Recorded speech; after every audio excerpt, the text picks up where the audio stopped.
Back in the day, we used to have excuses of why we couldn't have this type of information. You know what I mean? Of course, other people that built generational wealth, they had it back then, and through. This is Blair Durham with Black Wall Street Today, your media hub for all things Black entrepreneurship, politics, news, and events in Hampton Roads and beyond. And now, here's your host, Blair Durham. Welcome to the show. How are you? All right, I had you on. Greetings. How you going? Thanks for having me. I appreciate you being here, and definitely appreciate your work in the space and everything that you are doing to empower and educate members of our community. So I want to hit the ground running and talk a bit about your book, Bicultural, Living and Leaving the World of Illusions. What inspired you to write this book?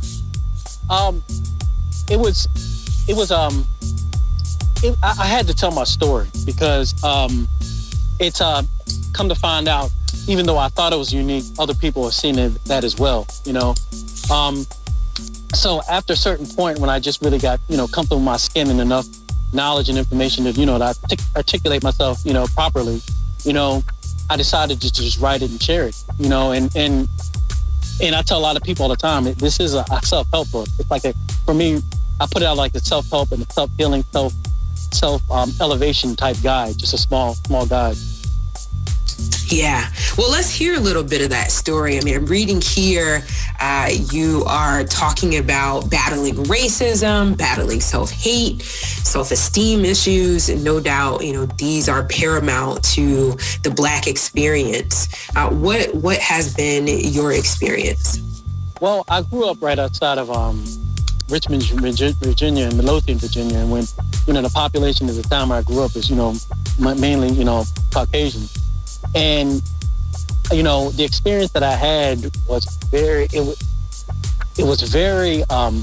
oppressive and suppressive, in every way. So in almost every angle that you dealt with, just living life, there was always that pressure on you. I tell people all the time that, being a Black American is like, having an 800-pound gorilla in your back with a target on its back, and that's the type of experience, that we deal with as being Black Americans every day. And, just growing up in high school, a lot of blatant racism, police, everything that is pretty much that we have to deal with as a Black American, I just dealt with it in, every day, for a good, until I left, so a good 20-something years of my, 20-something years of my life, been living there. I dealt with it, It's interesting as well when you think about the city of Richmond and the level of racism that is experienced there. It's not something that we talk about all the time, but when you look at the statistics, you realize that a lot of the police brutality, a lot of the school to prison pipeline issues really are concentrated right in our own backyard. So I'm going to assume, I haven't had a chance to read the book in full as of yet, but I'm going to assume that there's some empowerment that comes through the experience, right? That it's not all bad. So I guess my question is, how have you been able to translate that, as you refer to it, blatant, racism into something that has elevated you in some sense? Yeah, the main thing was just that I didn't have knowledge of self and, in history and in any form going through that. So it was like there was a fire that was lit in me, because I still remember the day when I was in fifth grade and my fifth grade teacher said all Black people were just slaves. And that was like the only thing I ever learned about us, So there came to a certain point when I was in my early 20s and I just started searching, I would ask the pastors of the church I went back then. I couldn't get answers. I went to a mosque, literally, and I asked questions. I couldn't get answers. So it was I went on this journey, of just self-knowledge. And the more and more that I dug and learned, the more and more I realized that a lot of our greatness was hidden from it. And for me going through what I did, I understood completely why I was hidden from it. Because why would you have a system that's against you to want to know how great you and your people really are? Yeah, good point you raised. I was going to ask you, for those who may be maybe new to the term knowledge of self, right? We're not talking about anatomy or physiology here. You're talking about an understanding of history, right? As it relates to people of African descent living all over the world, pre the slave trade, etc., right? Mm-hmm. Exactly. And not only that, but in addition, it's about, just knowing your, the characteristic and the personality flaws that you have inside yourself, and being mature enough to fix them and getting them enough knowledge to do that as well.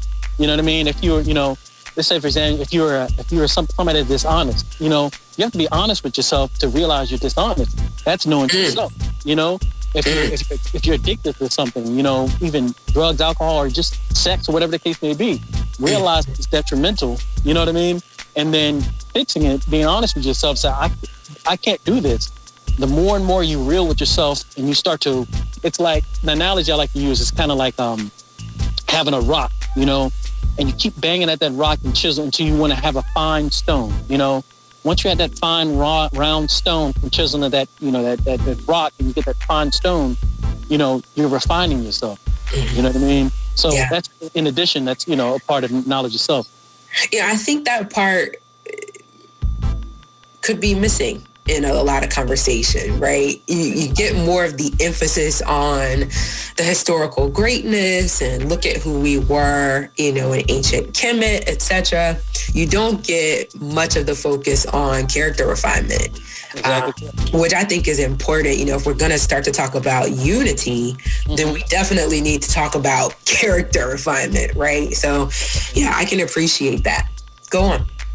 Yeah, it's just, just like you're saying, if you want to build a community of individuals that are trying to, that are being serious about making, true and permanent moves, then you can't have a bunch of conniving backstabbers and, other individuals in there doing that.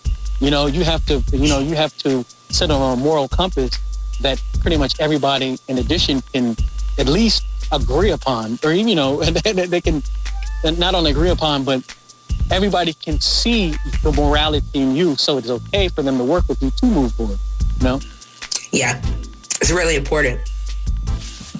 Noticing here, too, that there is some talk about how you find power in music. Maybe you want to highlight a bit of that. Of course, we share music as one of the central elements of enjoyment in our world. But what's your context in terms of the book that you've written? Well, the music part was because that was like my voice of everything I went through. I started it. That was my channel.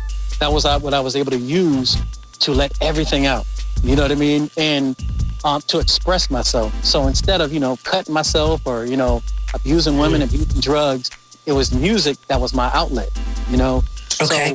So, so that music, once, I tell people all the time, when I perform in front of, tons of people, whatever, the most important thing to me is when people can come up to me after the show and they say, you know what, I got what you're saying in your lyrics. Because my lyrics are very down to earth, and they're also self-help lyrics, So I really don't really care much about all the rest of it. It's fun. Don't get it wrong, but when people talk to you how much their lyrics affected you, that's what it means to me the most, And so what genre of music are you writing and performing? Well, back then it was rock. I started off doing rock, but then that's when I was younger. But it kind of evolved into rock and kind of R&B, neo soul. So that whole genre right now. Yeah. If you just tuned in, this is Black Wall Street Today with Blair Durham, having a conversation with Zoe, your bro Zoe, about a book that he's written and just the transformative power of music and words to really elevate oneself as well as the culture at large. So I want to ask you, thinking about kind of where we find ourselves now as a world, obviously the pandemic, the social unrest kind of coming to a head. What's your entrepreneurship angle now? What are you doing? If you were engaging with lots of people before, how are you connecting now, and how's business? Business is fine. Well, actually, as you can imagine, it took a drop because the music industry pretty much, went south, But even inside of those, because of even platforms like this, you're able to put out your music in addition, but also, you can promote your book as well. But me personally, I've been focusing a lot on cryptocurrency. I've been focusing, I'm still dealing with stocks specifically, but I'm really trying to stay up with the times with just dealing with currency, and because we're coming in. It's obviously that we're going to go into that everything's going to go digital eventually.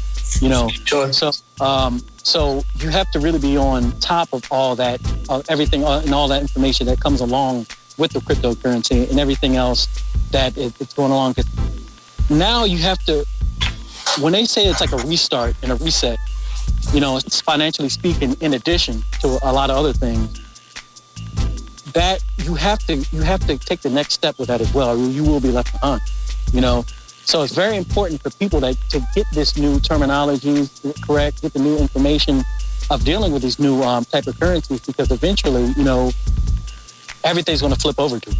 The fiat currency is going to die. We know that. The dollar's not even real. So, what's the next thing going to be? Mm-hmm. And in your estimation, how important is kind of grasping this concept of cryptocurrency right now for the Black community? Oh, it's. I mean, like I said, if you don't, you're going to get left behind. So you have to. I mean, and the thing is this: back in the day, we used to have excuses of why we couldn't have this type of information. You know what I mean? Of course, other people that built generational wealth, they had it back then, and through hundreds of years, they can just build it, etc. But we all have the information now in front of us in which we can utilize to start our own foundation of generational wealth. It's an even playing field now. So we have to take advantage of all these resources. Yeah, I agree to that. Because a lot of times, just the language of racism and so forth can kind of cloud the fact that we have access to information in an unprecedented way. And so maybe it is the case that because of the impact of racism, we don't know exactly what we should be researching. But with so many new platforms, coming to bear, podcasting, for example, exactly. I agree with you that there really are not any excuses. I live in Atlanta. I live in Atlanta, Georgia, and everything that I experienced, I've traveled around the world as well, but everything I experienced back in Virginia, it's like the exact opposite in Atlanta. It's the exact opposite. I mean, it's very rare. You're not going to random in Atlanta, just get pulled over and get beat up by cops just for being Black. It's not that. I mean, it can happen. Okay, you're twisted, but it's not nearly the same. You're not harassed. You know what I mean? In certain areas, it's less people. You know what I mean? These people look like you.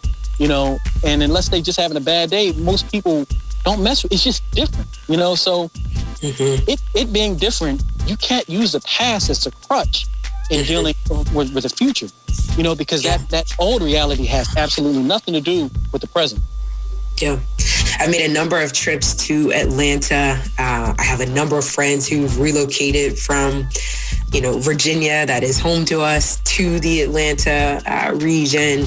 And they echo what you have just shared. And that in a lot of instances, people are much more supportive. Black businesses thrive, and that some of the things that we're attempting here, won't get traction here. But again, in Atlanta, they will do exceptionally well.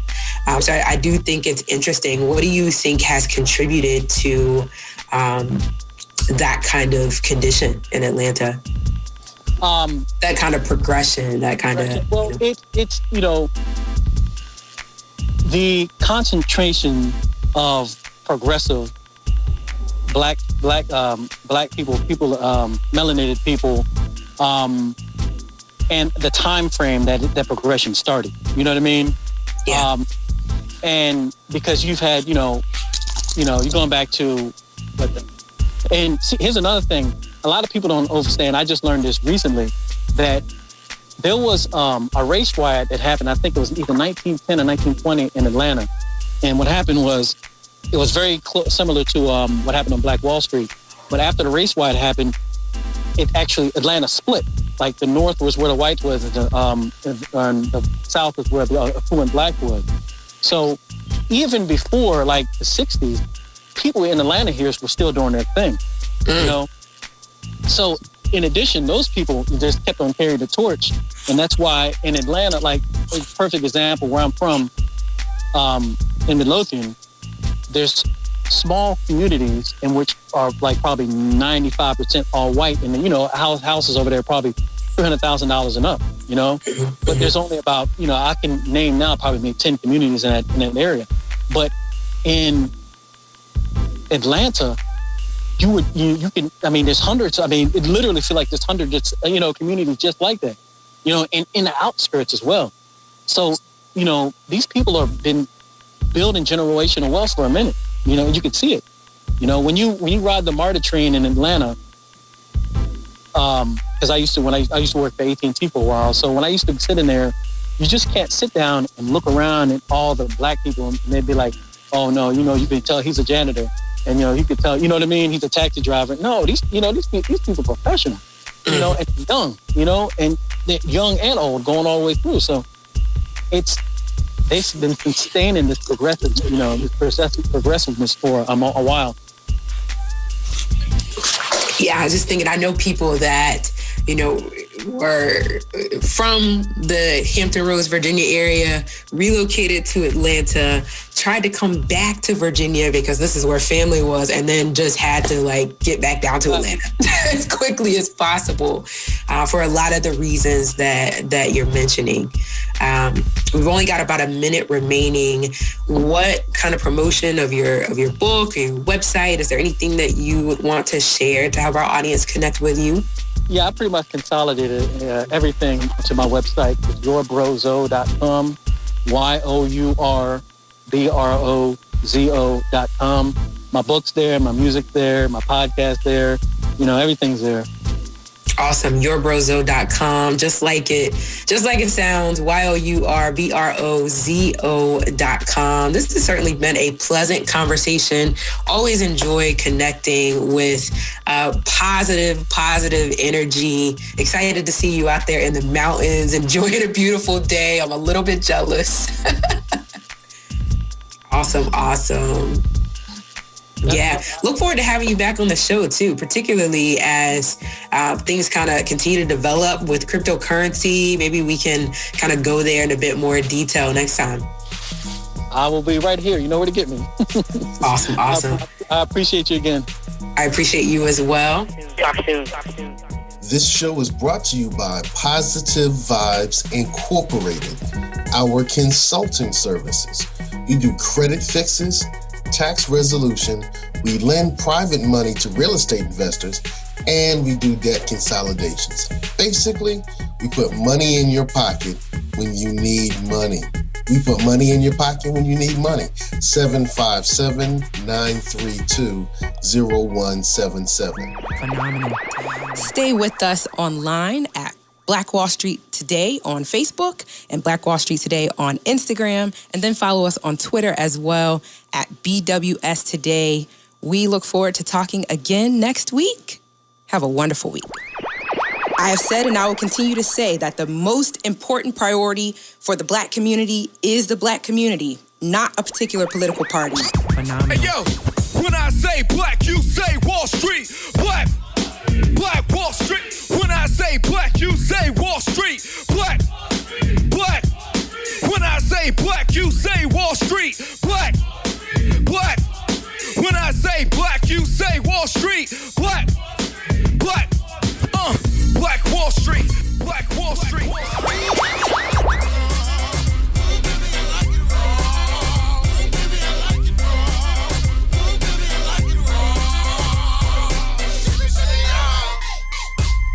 phenomenal.